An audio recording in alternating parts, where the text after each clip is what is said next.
Hi, I'm Dr. Randall Kinnison. I'm the founder and managing partner at Genesis Mediation. I want to talk about spousal support in the state of Oregon for a few minutes. It's very fact dependent, and you probably want to get a legal consultation. I'm not an attorney, and even if I was, I couldn't give you legal advice. So this is the kind of information you get if you'd read blogs and Google it, and so I'm just going to be very generic and give you kind of some background information. So first of all, there's three types of spousal support. One is called compensatory. It's very rare to get compensatory support. That's like if my wife put me through medical school and I'm able to earn a very strong salary and she enabled me to get there, then she might get compensated for that. Or maybe she materially participated in my business and helped me to make millions of dollars. She might get compensated for materially participating in that business. So that's compensatory. It's pretty rare, not too many cases of compensatory support. The next one is transitional support. Transitional support typically revolves around helping a spouse get further education in order to increase their earning power. So it's usually going back to school, or maybe it's somehow helping them get to a place where they can earn more money.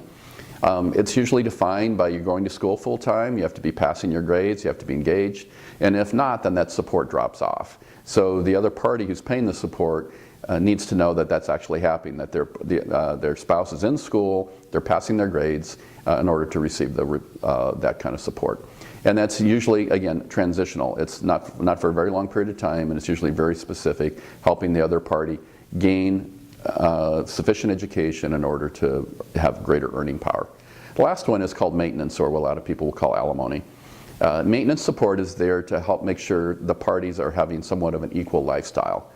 They won't have an absolutely equal lifestyle, but not a huge parity between the two.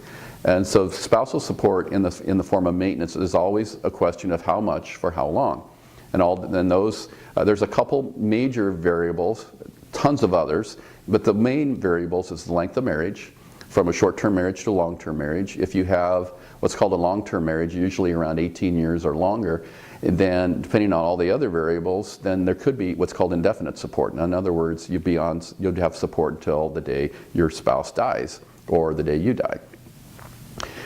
That's usually more common if there's variables such as a person's been a stay-at-home spouse helping and been out of the workforce for many years and doesn't have educational background to fall back on, and the parties are older, and so they don't have a chance to make up that time.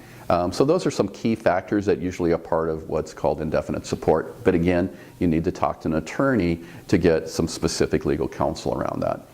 Other times, kind of a rule of thumb for marriages that are shorter than that, it's usually somewhat around 1 year of support for every 2 years of marriage. In other words, or 50% of the time you're married.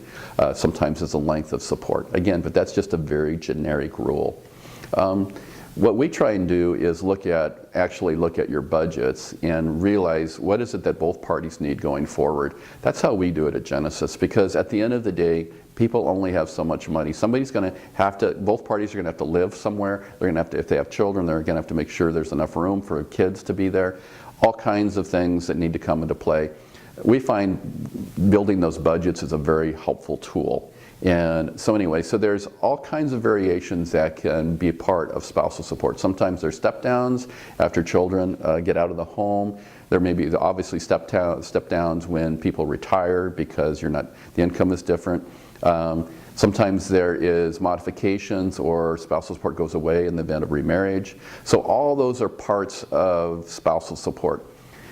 We typically send people out to get legal consultations. We're not attorneys, and although some of our mediators have law degrees, but they can't give you legal advice. So we need to send you out to get legal counsel to make sure you have sufficient information to have informed consent. In other words, the right information to make a wise decision around this piece. And this is the one that's most hotly debated. It's the one that's the hardest part for us typically to mediate, but we've often have come to conclusions without going to litigation. In fact, we rarely have anybody go to litigation over these pieces.